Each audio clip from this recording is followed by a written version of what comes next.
Brasileiros podem entrar para a história após resolverem problema matemático de mais de 100 anos. Relatório aponta que Brasil é o sexto do mundo com mais emigração de super ricos. Equipe brasileira descobre cidade colonial portuguesa perdida na floresta amazônica. Polícia Federal Brasileira realiza ação com alvo em carga de celulares importados dos Estados Unidos. E você vai conhecer o brasileiro que acaba de se tornar xerife de um condado da Flórida.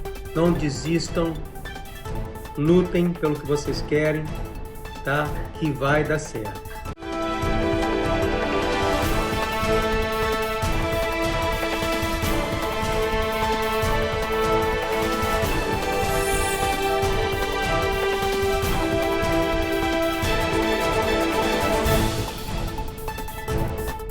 Olá, boa noite. Muito boa noite. Um grupo brasileiro pode entrar para a história depois de conseguir resolver um problema matemático de mais de 100 anos. O trabalho deles está sendo mundialmente reconhecido porque a resolução pode revolucionar vários setores da sociedade. A reportagem é da Iloaura Zen. Graças ao trabalho de 3 brasileiros, o mundo tem hoje um problema a menos e, a partir dele, outros tantos devem cair por terra. Pesquisadores da Unesp de Rio Claro solucionaram um problema matemático proposto pelo alemão David Hilbert há 124 anos. O Hilbert fez a seguinte pergunta no ano de 1900. Qual é o número de ciclos limites que um determinado sistema dinâmico descrito por uma equação diferencial polinomial pode admitir? Então, aparentemente é uma pergunta simples, mas vários autores ao longo de mais de 100 anos tentaram resolver esse problema utilizando teoria de perturbações que nunca levavam a uma resposta correta. Chamado problema da topologia de curvas e superfícies algébricas, este desafio foi finalmente solucionado ao longo de 3 anos pelo doutorando Vinícius Barros da Silva, por seu orientador Edson Denis Leonel e pelo matemático João Pérez Vieira. O trabalho assinado pelos brasileiros já foi validado internacionalmente pela comunidade científica. E a gente fez um levantamento do número de vezes que o artigo havia sido baixado. Então, ele tinha sido baixado mais de 2.700 vezes para um período de 30 dias. Para a comunidade científica, é um número extraordinariamente alto. Então, a gente entende que esse resultado ele é robusto, porque ele foi feito por um procedimento, por uma metodologia séria, usando teoremas, lemas, com lógica matemática, em que você não consegue chegar se ela não estiver correta, se não seguir um procedimento lógico. Na prática, esta solução pode trazer novas possibilidades aos estudos de sistemas dinâmicos e abre portas para várias aplicações, sobretudo nas áreas de engenharia, mas também para casos de controle de epidemia e infecções. Enquanto somos surpreendidos pelos novos desdobramentos desta solução, os pesquisadores seguem firmes em sua missão própria. O grupo continua buscando ainda por conexões entre mecânica estatística e dinâmica não linear. Essa é o foco principal do grupo, com várias teses de doutorado em andamento, com várias dissertações de mestrado, com pós-doutorado. A gente também tem vários pós-docs aqui no grupo trabalhando, todos envolvendo essa parte de dinâmica não linear. O grupo está bastante ativo. Um relatório revelou que até o final deste ano, 2024, cerca de 800 milionários vão deixar o Brasil e se mudar para outro país. O Brasil é o 6º no ranking mundial de emigração de super ricos. E Estados Unidos e Portugal estão entre os destinos mais procurados por esse grupo. O estudo feito pela Henley Partner aponta que os milionários brasileiros buscam por qualidade de vida, moradia, ambientes mais seguros, estabilidade econômica e acesso à educação para os filhos. O Brasil tem cerca de 82 mil ricos hoje, com mais de $1 milhão, e apenas 25 super ricos, com um saldo bancário de $1 bilhão. Pouco a pouco, o país tem visto esses cidadãos abandonarem seu país de origem rumo ao exterior, principalmente para os Estados Unidos e Portugal. Entre 2013 e 2023, o Brasil observou uma redução de 28% no número de milionários. Até o final de 2024, outros 800 devem abandonar o país. A pesquisa indica também que hoje o Brasil é o 6º país do mundo com a maior previsão de emigração de milionários, atrás apenas da China, Reino Unido, Índia, Coreia do Sul e Rússia. E uma empresa norte-americana anunciou que está em busca de brasileiros que vivem em Portugal para se mudarem aqui para os Estados Unidos. E com direito ao visto de residência permanente, que pode render a nacionalidade em 5 anos. A busca por talentos brasileiros vai começar em dezembro deste ano. A ideia da empresa norte-americana é garimpar profissionais naturais do Brasil e de Portugal que vivem no país europeu, mas desejam desenvolver uma carreira no mercado estadunidense. Em foco estão 3 áreas de interesse: saúde, o que inclui médicos e enfermeiros, tecnologia e engenharia. Segundo a empresa Alfa, Alexandre Law Firm Associates, quem for escolhido para as vagas vai migrar para os Estados Unidos com o visto EB2, que vem acompanhado do desejado Green Card para toda a família, e a possibilidade de conseguir a cidadania norte-americana em 5 anos. Segundo a empresa Alfa, hoje os brasileiros são o 3º grupo que mais se candidata ao visto EB2, atrás dos chineses e indianos. Vale lembrar que nos setores em que as vagas são oferecidas, é possível ganhar até $200 mil por ano. Na Amazônia brasileira, arqueólogos encontraram uma cidade perdida de cerca de 250 anos. A descoberta foi feita graças a uma tecnologia avançada que usa infravermelho e mapeia a floresta. A cidade perdida é um assentamento colonial português que está localizado no meio da floresta amazônica, no estado de Rondônia. O local só foi localizado graças a um sistema óptico de laser de luz refletida que define topografia e identifica as cidades escondidas. Foram os povos indígenas locais que ajudaram o professor brasileiro Eduardo Neves e sua equipe a descobrirem o local exato dessa cidade, com provas de estilo de vida europeu, com casas com alvenaria de pedra, por exemplo. Com esse sistema de varredura aérea, dezenas de sítios arqueológicos estão sendo descobertos no meio da floresta amazônica. A ideia é transformar esses locais em patrimônios nacionais e proteção. No próximo bloco, Polícia Federal Brasileira realiza ação com alvo em cargas de celulares importados dos Estados Unidos. E no Arizona, a polícia prende jovem de 17 anos que planejava um ataque em massa.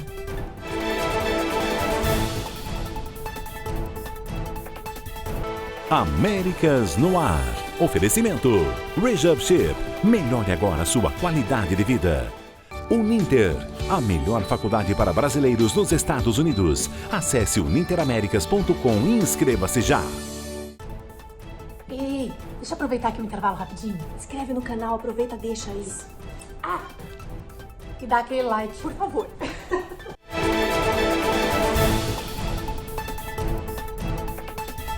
Agentes da Polícia Federal Brasileira que trabalham no Aeroporto Internacional de São Paulo cumpriram mandados de busca e apreensão em um caso que teve origem aqui nos Estados Unidos. A operação teve o objetivo de localizar o brasileiro que se apresentou à Receita Federal com documentos falsificados para a retirada de uma carga aérea composta por 900 quilos de aparelhos celulares iPhone. A ação, denominada Operação Carga Falsa, teve início nas primeiras semanas de outubro deste ano, a partir do procedimento de fiscalização pela Receita Federal, na tentativa de desmantelar esse grupo que estaria importando produtos daqui do país para o Brasil de forma suspeita. Os fiscais desconfiaram da documentação apresentada pelo suspeito, que reivindicava as 14 caixas com os produtos que foram avaliados em 8 milhões de reais. A APF pediu a prisão temporária do suspeito, que teve uma alta quantia de dinheiro apreendida em sua casa, e esse caso segue sob investigação. Em Nova York, o Tribunal de Apelações ratificou ontem uma decisão polêmica que já tinha sido aprovada no ano passado. A proibição de porte de arma em lugares considerados sensíveis. A repórter Carolina Camargo tem os detalhes. O Tribunal de Apelações de Manhattan deu sinal verde para Nova York manter a proibição de armas em pelo menos 20 locais de risco, como escolas, transporte público e hospitais, por exemplo. Essa foi a segunda decisão de um tribunal de apelações. Essas medidas são uma resposta ao processo de 2022, quando a Suprema Corte julgou um caso polêmico e derrubou as regras de Nova York que restringiam o porte de armas fora de casa. Na época, os legisladores criaram leis para limitar os locais onde as armas poderiam ser portadas, mas isso incomodou os defensores de armas, que recorreram das decisões nos tribunais de apelações por 2 vezes e perderam. A governadora de Nova York comemorou a decisão, alegando que a medida mantém o senso comum e que isso vai salvar vidas. Kathy Hochul afirmou ainda que o estado tem uma das menores taxas de mortalidade por armas de fogo do país e que a segurança pública sempre foi e será a sua principal prioridade. Organizações pró-armas não ficaram satisfeitas com o resultado. A Gun Owners of America considerou a decisão extremamente frustrante e declarou que pretende pedir novamente para que a Suprema Corte interceda neste assunto. No Arizona, um adolescente foi preso acusado de planejar um atentado inspirado no grupo terrorista Estado Islâmico. O alvo do ataque seria uma marcha de jovens que aconteceu no final de semana passado em Phoenix. Marvin J-Lo pesquisou na internet informações sobre atentados e procurou terroristas do ISIS em chats na Dark Web. Toda essa ação foi monitorada à distância pela polícia, até que eles descobriram os planos do jovem de 17 anos. O procurador-geral do condado de Maricopa disse que o adolescente foi preso na casa dele. Vários materiais necessários para fabricar uma bomba foram encontrados no local. O adolescente foi acusado como adulto por ações terroristas. Tudo isso um dia antes da Marcha Jovem. So he was arrested before the Pride event ever took place. Jeremy Helfgott, porta-voz da comunidade LGBTQIAPN+, afirmou que a ação rápida da polícia evitou uma tragédia. Ele garantiu que ameaças desse tipo não vão intimidar nem parar os futuros desfiles da comunidade. Marvin J-Lo vai ser levado à corte para julgamento. No Oriente Médio, Israel divulgou imagens de ataques aéreos contra infraestruturas e túneis terroristas na fronteira entre o Líbano e a Síria. Mas o Líbano denunciou que Israel bombardeou também um local onde estavam 18 jornalistas de 7 instituições. Pelo menos 3 morreram. Os detalhes com o repórter Matias Brotero. Os profissionais da imprensa mortos no bombardeio estavam hospedados em uma cidade no sul do Líbano, a menos de 10 quilômetros da fronteira com Israel. O ataque aéreo em Hasbaya aconteceu de madrugada. Um cinegrafista e um engenheiro que trabalhavam para a emissora pró-iraniana Al-Mayadin e um cinegrafista que estava a serviço da Al-Manar, ligado ao Hezbollah, morreram no bombardeio. Por meio das redes sociais, o ministro da Informação do Líbano disse que no local do ataque estavam 18 jornalistas que representavam 7 instituições e chamou o bombardeio de crime de guerra. Hoje, as forças israelenses anunciaram a morte de 3 combatentes do norte da faixa de Gaza e 5 reservistas que atuavam no sul do Líbano e divulgaram imagens de um ataque feito durante a noite contra infraestruturas terroristas na fronteira entre Líbano e Síria. O exército israelense diz que os terroristas utilizavam a passagem para receber armas que vinham da Síria. Um porta-voz da ONU afirmou que os ataques na região colocam em perigo as pessoas que tentam fugir da guerra. Em resposta, mais de 45 foguetes foram lançados hoje pelo Hezbollah contra o norte de Israel. 30 projéteis foram direcionados à Galileia. Nem todos foram interceptados. Em Majd al-Krum, cidade de maioria árabe, 2 pessoas morreram e pelo menos 9 ficaram feridas. Matias Brotero, de Tel Aviv, para o Américas no Ar. Depois do intervalo, o aumento da obesidade infantil continua sendo um grande problema de saúde pública nos Estados Unidos. E tem reportagem sobre o caso de um jovem que cometeu suicídio após se apaixonar por um perfil de inteligência artificial.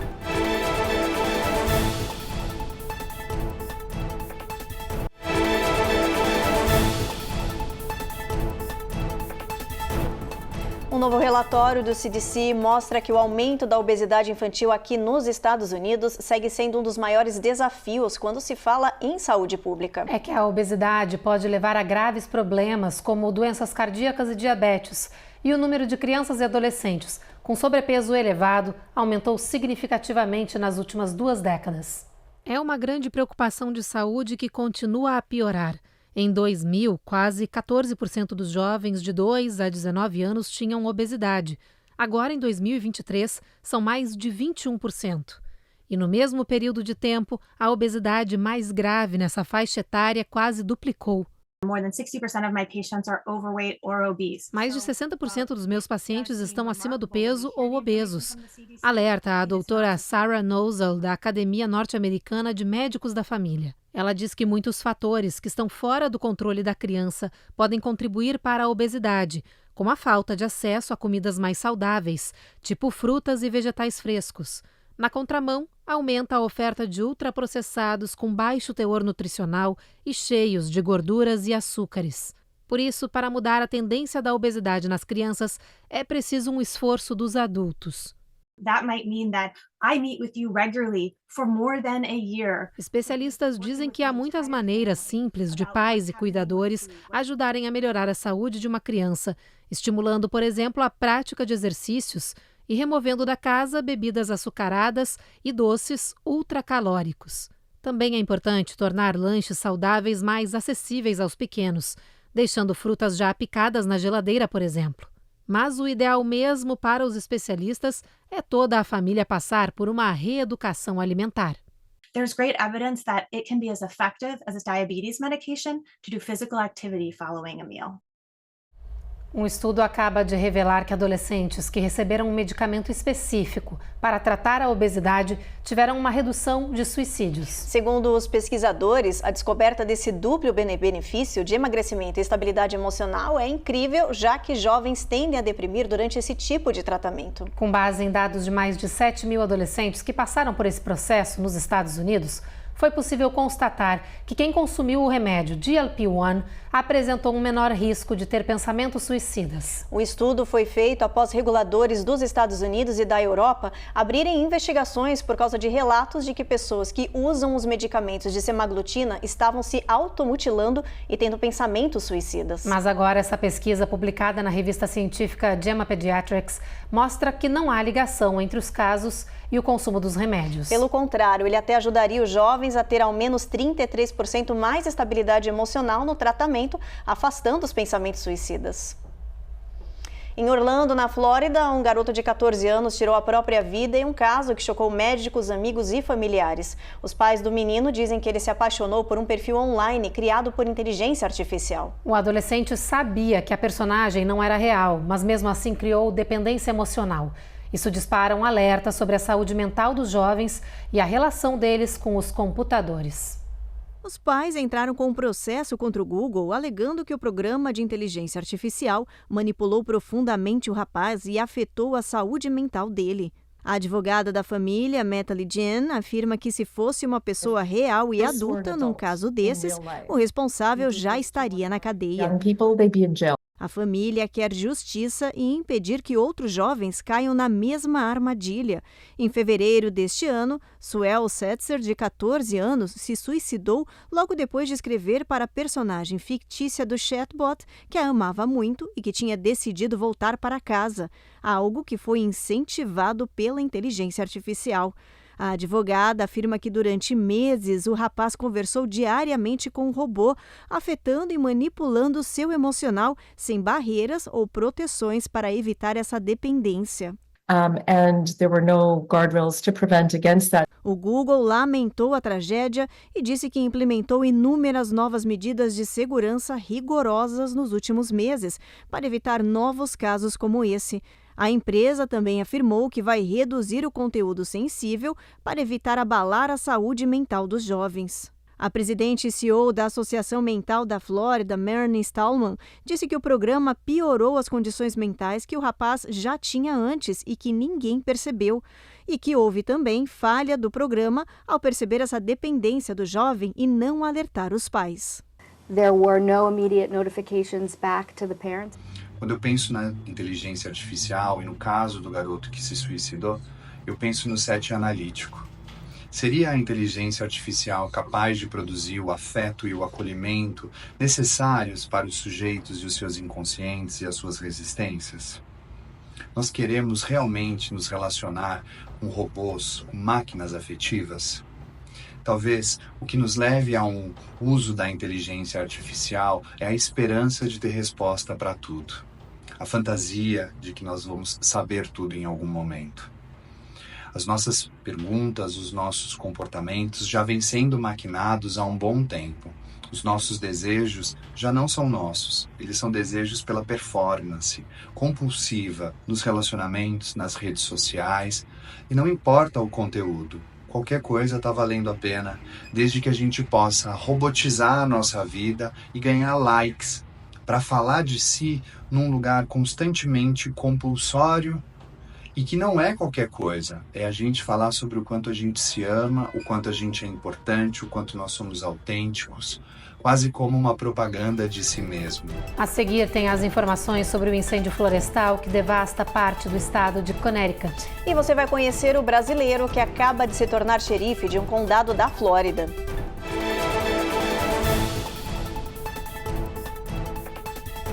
Américas no Ar. Oferecimento. Rejab Ship. Melhore agora a sua qualidade de vida. Uninter. A melhor faculdade para brasileiros nos Estados Unidos. Acesse uninteraméricas.com e inscreva-se já.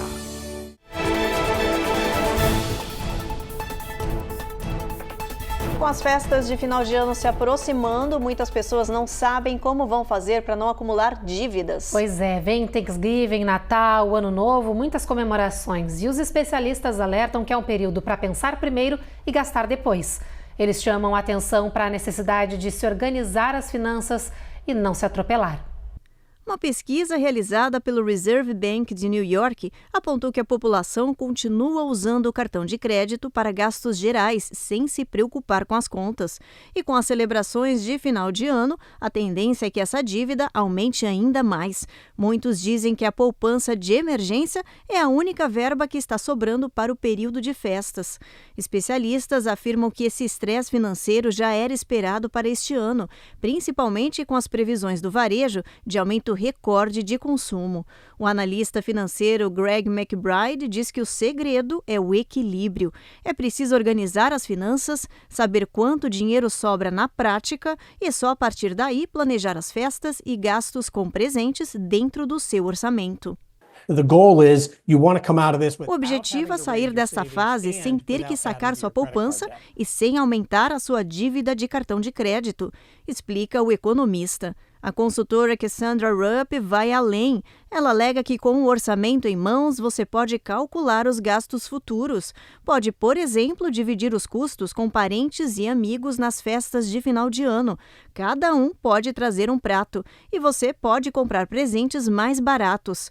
Outra alternativa é começar a cortar custos desde já, como almoços fora de casa e passeios caros. Quais são as suas prioridades? É preciso criar flexibilidade na sua capacidade de gastar e, ao mesmo tempo, garantir que terá a quantia necessária para a poupança, afirma Cassandra. Muitas pessoas ganham bônus de final de ano e, antes mesmo de receber o dinheiro, já estão comprometendo a quantia em gastos futuros. A especialista afirma que qualquer valor extra deve ir direto para a poupança de emergência e deve ficar fora da vista e do coração. A gasolina vai ficar um pouco mais barata para as pessoas membros da Amazon Prime, que agora podem ter 10 centavos de desconto por galão. Segundo a gigante de e-commerce, isso pode resultar em uma média de economia de cerca de $70 por ano. Mas esse valor é referente ao preço de hoje nas bombas, ou seja, se o preço do combustível voltar a aumentar no país, o desconto total será ainda maior. E segundo analistas, isso é possível por causa da guerra no Oriente Médio. Mas atenção, porque apenas os postos de combustível parceiros da Amazon estarão oferecendo esses descontos. São eles as redes BP, Amoco e AMPM. Tudo o que os motoristas precisam fazer para obter o desconto é vincular sua conta da Amazon ao ToEarnify, um aplicativo de programa de fidelidade. Agora a gente fala dos incêndios florestais que aumentam em proporção no estado de Connecticut, colocando milhões de pessoas em alerta. Estados vizinhos têm enviado tropas para ajudar no combate às chamas, que já provocaram a morte de ao menos um bombeiro. Our investigators have been up into the Na cidade de Berlim, o chefe do Corpo de Bombeiros diz que investigadores já estão próximos de determinar o que causou o massivo incêndio que recebeu o nome de Hawthorne, que em poucos dias consumiu o equivalente a 100 campos de futebol. A situação na região se agrava por causa do clima. Ventos fortes têm empurrado as chamas e aumentado a devastação. As autoridades têm emitido alertas para que as pessoas evitem a área de Lamentation Mountain. O estado decretou emergência e regiões vizinhas como Maine têm enviado ajuda para o combate. A Defesa Civil norte-americana também já foi acionada.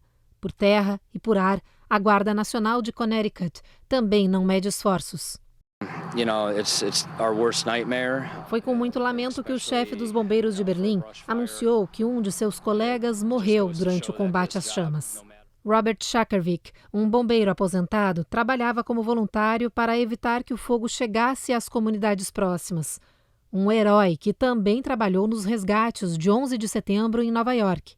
He's a volunteer, and that just breaks your heart. A família de Robert está devastada e acompanhou de perto o comboio que carregou o corpo do bombeiro pela cidade como uma última homenagem a quem fez tanto pelo próximo.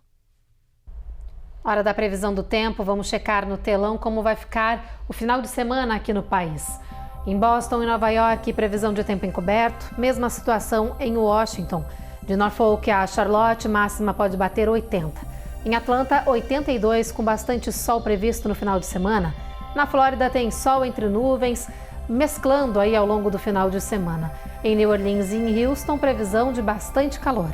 Em San Antônio, a gente tem sol entre nuvens com máxima de 91 graus, mínima de 63. El Paso já tem o sol brilhando forte o dia inteiro com bastante calor, 90 graus de máxima nessa área. Albuquerque, o sol nem dá as caras por lá, máxima de 77. Phoenix, bastante calor, máxima de 98. Los Angeles, tempo encoberto. Las Vegas, tempo encoberto também, máxima de 88 nessa área. Em São Francisco, vai dar sol o final de semana todo, máxima de 67, mínima de 60 graus. E um brasileiro virou destaque ao realizar um sonho aqui na Flórida. Ele se tornou o novo xerife do condado de Flagler. Ele mora aqui nos Estados Unidos há mais de 30 anos e nunca desistiu dos seus objetivos. Agora esse brasileiro de 56 anos se tornou inspiração para outros imigrantes. Quem nos mostra essa belíssima história é a Carla Marinho. De soldado paraquedista do Exército Brasileiro a xerife de polícia nos Estados Unidos. Realização de um sonho incrível que eu nunca esperava que acontecesse. O brasileiro Samuel Batista recebeu o distintivo em uma cerimônia especial com a presença da família. O xerife imigrante, que já passou dos 50 anos, ainda teve a chance de escolher a melhor proposta de trabalho entre as muitas que recebeu. E agora, aos 56 anos de idade, eu recebi uma proposta de trabalhar na polícia de Daytona Beach, na polícia de Orlando, na imigração. Por quê? Porque eles estão precisando de pessoas que falam 2, 3 línguas, mas acabei decidindo ir para o departamento de xerife em Flagler County, que é o condado de Flagler. Samuel chegou nos Estados Unidos há quase 30 anos em busca de realizar um sonho. Eu cheguei nos Estados Unidos em 1998, há quase 30 anos atrás, com a minha irmã, com meu cunhado, para vir correr atrás dos meus sonhos. Só que eu vim com a intenção de entrar para o exército americano e não consegui na época, porque eu não era cidadão. Apesar do sonho frustrado, ele não desistiu. E entre as muitas profissões que teve por aqui, a experiência de bombeiro voluntário na Flórida, somado à bagagem de PQD, como são conhecidos militares da Brigada Paraquedista lá no Brasil, que as oportunidades de trabalho na área de segurança pública começaram a aparecer. Não desistam, lutem pelo que vocês querem, tá? Que vai dar certo. Uma hora dessa, a porta vai abrir. Agora, com os planos de aposentadoria adiados, o xerife Batista segue na missão, provando que o sonho americano é possível para todos. Aí eu pergunto para vocês, esse país é ou não é o país dos sonhos? É ou não é o país das realizações?